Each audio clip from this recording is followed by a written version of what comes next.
ako sa'yo, naaaliw ako sa'yo kasi, ano kasi siya, nagka-diferensya yung paa niya. Ano siya, may banda siya dati. So, hindi na siya masyadong nakakapaglakad.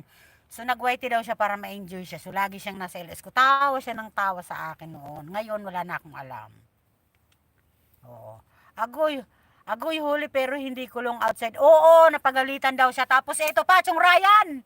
Chong Ryan, naalala mo ba? Chong Ryan, mamaya ka na umalis kasi may kwento ka rin. May kwento rin yung viewers mo sa akin. Ayan, Chong Ryan, mamaya ka na umalis. Di ba noon, kung naalala mo, Chong Ryan, mamaya makinig ka kasi galing yun sa LS mo noon. Inano ako nung asawa. Ang sabi niya sa akin, binata siya. Sabi ko naman, pakiko kung binata ka. Eto ang kwento, Chong Ryan. Makinig ka, Chong Ryan, mamaya ka na umalis. Ganito, Chong Ryan. Di ba nandun ako sa'yo noon sa LS mo? Nangingisda. Wag mo nang sambitin ng pangalan. Madadali tayo eh. Di ba naalala mo noon? Nandun ako sa LS mo, nangingisda noon. Tapos, ikaw naman kasi, ang pinagsasasabi mo, dikitan nyo yan, si Irene, kasi, maganda yan. Magaling ko. Ayos naman yung pa-build up mo talaga sa akin. Tapos eto, yung lalaki pumunta talaga sa LS ko.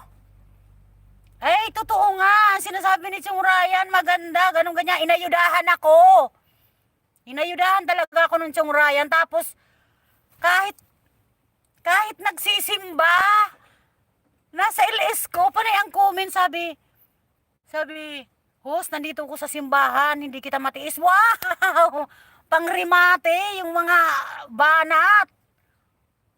Tapos, ito na. Siguro naman manan nung jowa, nung asawa. Naman nung jowa.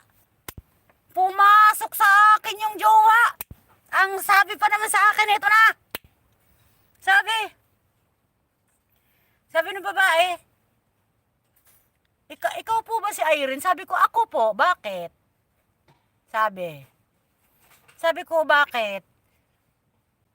Sabi niya, kilala mo ba si ano? Sabi ko, oo, sa white ko nakilala. Ako asawa niya. Sabi ko, pakialam ko kung asawa mo siya. Nagwa-white lang naman ako.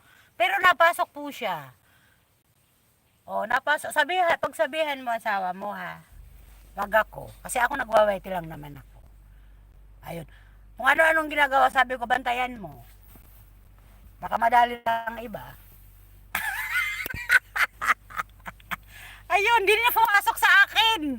Hindi na pumasok sa akin. Kasi pag pumasok siya, pagagalitan ko siya.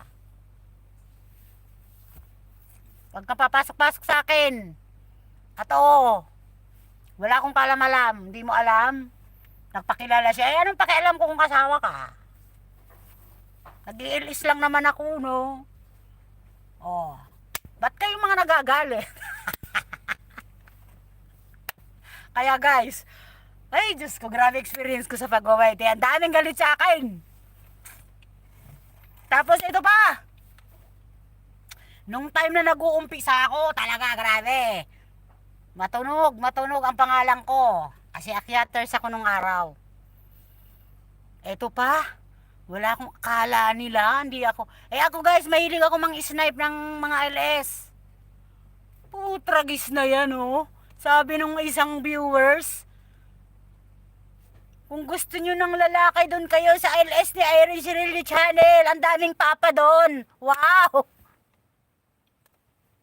Ganon ka Peter sa akin. Wala naman akong ginagawa. Oo. Diyos ko. Sabi ko, ang taas-taas pa naman ng respeto ko sa'yo, girl. Bakit ginanyan mo ko? Wala akong ginagawang masama. Nagla-live lang naman ako. Guys, hindi pa nga ako nagpapakita ng cleavage. Ganyan ang mga reaction nyo. Ganito pa lang. Grabe sila, oh. Galit na galit. Pero wala akong magagawa eh.